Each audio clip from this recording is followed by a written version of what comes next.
Ohio has a new budget for fiscal years 2022 and 23. The $74 billion budget includes education reform, cuts to personal state income taxes, and investments to help keep Ohioans employed and to create more job opportunities across the state.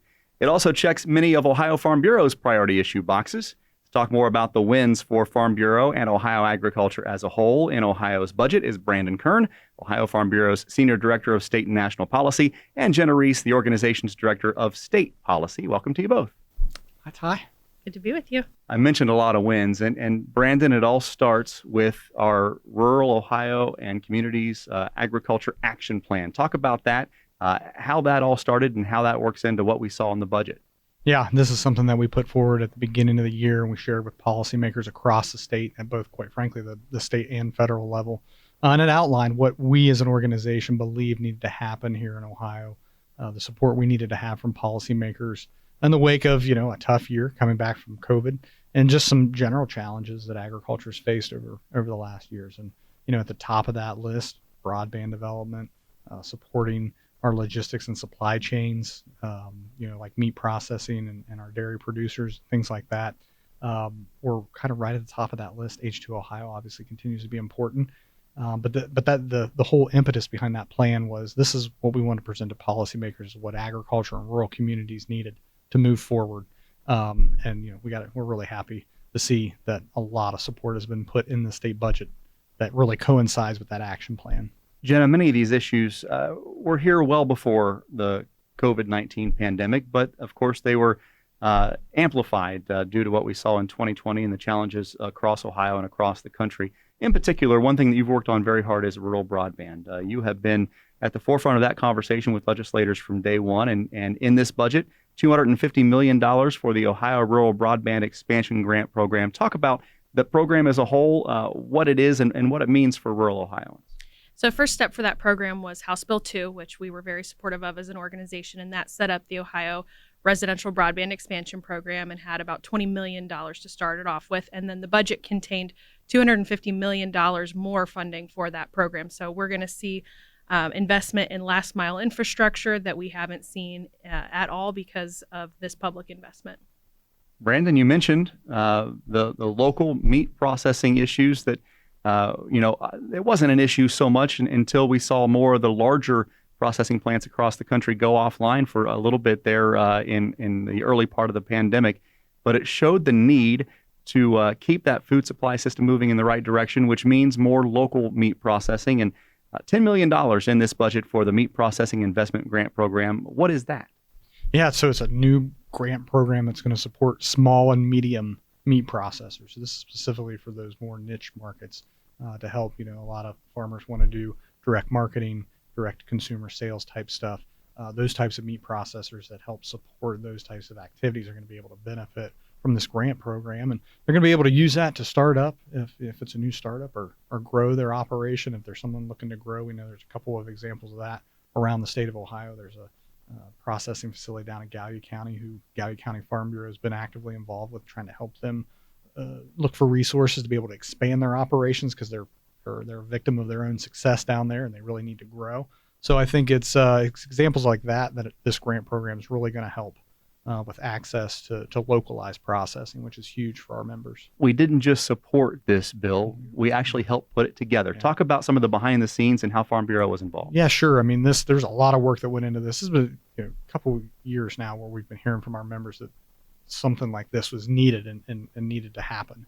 And so there's a lot of coordination with our friends in the different commodity groups, pork producers, beef producers, and working directly with legislative leaders to actually craft the language, what the requirements would need to be for the type of program that would be appropriate and really be helpful for agriculture in the state. So a lot of work gone into this, and it has our organization's fingerprints all over. And of course, in working conjunction with our partners and across the agriculture industry. So it's huge. It's a big thing. Really. Jenna, big support too for H2 Ohio, something that Governor DeWine put into effect a couple of years ago. We were wondering, though, if it would be able to grow and expand. And we obviously at Farm Bureau and all of Ohio agriculture realize that it needs to in order for farmers to be successful in their water quality efforts. $170 million for H2 Ohio. Help me out. Where's that going and what's it going to help the program do? Yeah, another program that has Farm Bureau's fingerprints all over it. H2 Ohio, like you said, has $170 million total. $49.3 million of that per fiscal year is going to go to the Department of Agriculture, and that will enable them to expand the program into 10 additional counties in the Lake Erie watershed.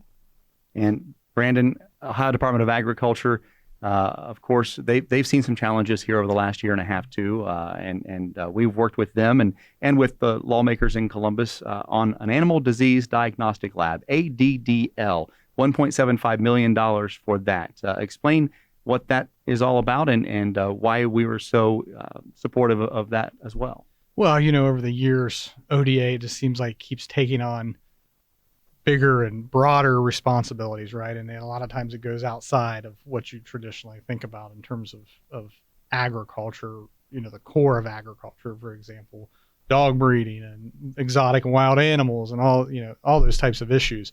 Somebody's got to take those issues on, of course, but we have been concerned over a number of years about the resources then being stretched when you're asked to do more and more. So this is important because as you see the importance of our herds here in Ohio, within animal agriculture in particular, the work that this diagnostic lab does to track and make sure that we do not have the spread of really harmful diseases, within our pork industry, within our cattle industry, within our poultry industry, within our dairy industry is crucial. And so, and they had been stretched thin and not able to do the important work that they need to do.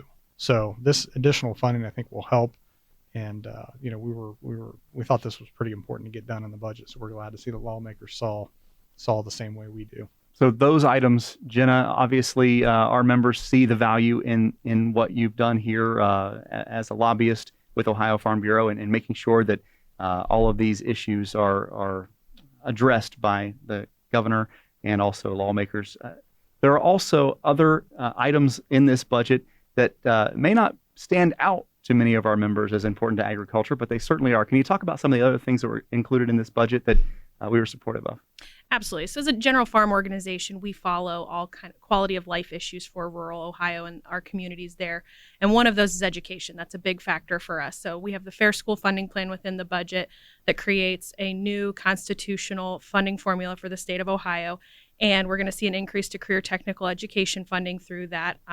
Some more funding for education that was included in the budget was the Tech Cred program and what's called the Individual Microcredential Assistance Program.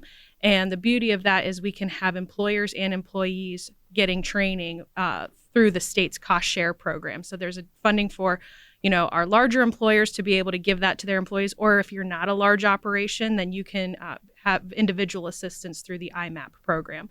So those are big wins for us. Also, dollars included for high school students to receive industry recognized credentials, which is something that is a huge win for agriculture and, just again, something that we don't really think about, but we have a lot of agriculture education teachers out there. We have a lot of members that care about this space. And Brandon, something for all of us, a personal income tax cut in this as well. Yes, of course. The legislature maintains their commitment to reducing, the burden of the state's income tax. This has been going on for a number of years now across the span of multiple general assemblies. And they continue to make progress here, right? And there's been a lot of talk about trying to move away from an income tax dependent tax base and more to a sales tax dependent tax base. And they continue to make more progress, incremental progress each budget, it seems like now. And this year, no different. So another income tax cut, which obviously is very beneficial to a lot of our producers who are structured as pass-through entities and use that income tax rate as their business tax rate as well. So it's important.